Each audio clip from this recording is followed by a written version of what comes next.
Martina Devlin, thanks for talking to us. We're here at the launch of your new novel about Sisterland. It's a fairly daunting book in some Don't ways. say that. Well, I mean, you cover the topic of extremism, actually, and it takes place in this land that's controlled by women. It's a very feministic work.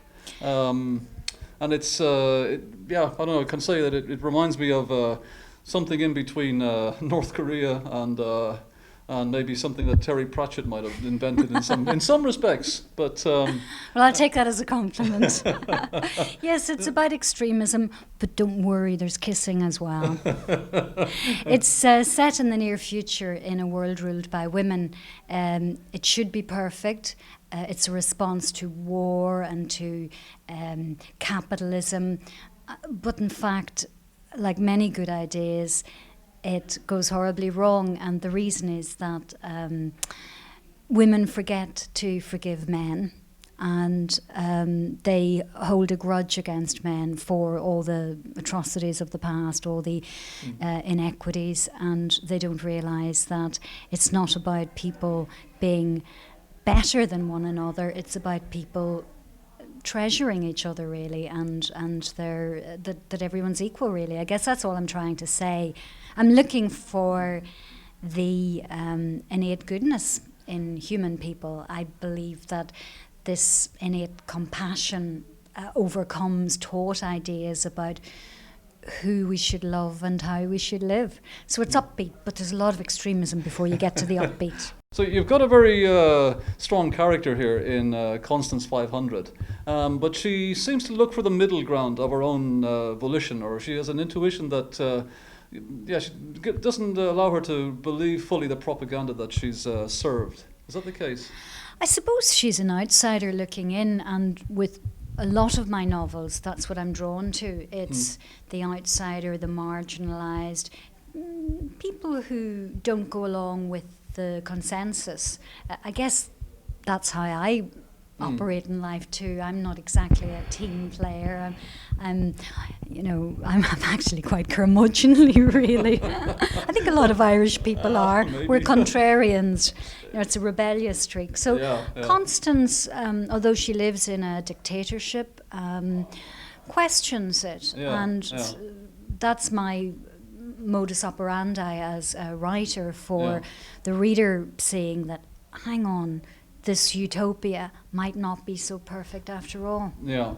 But even though you base it on a feministic premise, it's kind of anti-feminist yeah, almost, when you get into it, I guess so. which is odd, because I would self-define as a feminist, but I take the position that women are people first, and that feminism is about men and women being equal, not one gender being better than another. Yeah, well, you wouldn't have feminism if you didn't have chauvinism, probably, or if men didn't exist, there wouldn't be feminism. But I guess that's yeah.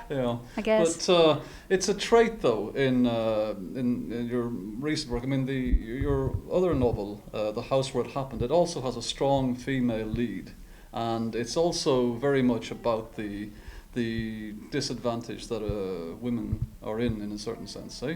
That's true. Yeah. Well, I think there's enough books with strong male leads, so I chip away doing my little bit. Yeah. But I suppose, look, I'm a writer. It's easier for me to understand how a woman would think, how a woman would operate. Yeah. In saying that, I've got 5 brothers, so I hope I have a few insights into the male way of operating too. But I just imagined the book through the eyes of Constance. I mean, I wrote it quite quickly. I came up with the premise fairly rapidly. How would it be if there was a matriarchy, if women ruled the world? What would that be like? Okay. And initially I thought, well, it would be just a paradise, because there wouldn't be greed and jockeying for position, there wouldn't be capitalism. But of course that was nonsense, because women are prone to all these vices too. And so as soon as I started writing, I realised that there would be all these issues in Sisterland. I didn't intend either setting it in the future. I intended setting it in the present. But again, as soon as I started writing, I realised I had to push the fast forward button about 100 years, because I wanted to explore how that society would be functioning after about 100 years of power. But how is that difficult to do? I mean, writing in the future, I think it's a very risky kind of venture, is it not? It is, because Yeah. people have preconceptions Yeah, about it. yeah. You know, they presume when a book is set in the future, it's sci-fi. Not that there's anything wrong with sci-fi. Yeah. I loved Do Androids Dream of Electric Sheep, Philip K. Okay. Dick.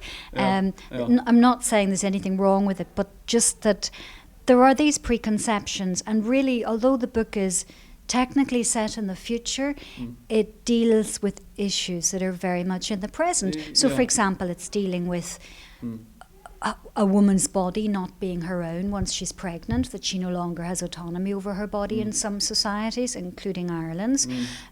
Well, that's the case today. That's not futuristic. It's dealing with fear of the unknown, building a barricade around your country to keep the outside away. Well, that sounds suspiciously like what's going on in Hungary at the minute, trying to keep away the Syrian asylum seekers and indeed Europe.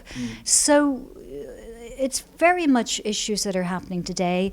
The idea of when the oppressor, when the oppressed becomes the oppressor. Yeah, sure. How That's, that happens again and again. It's a trait that recurs the whole time. It does. Yeah. So these are things I look at in about Sisterland. But you were, I think you were careful. But don't worry, there's kissing as well.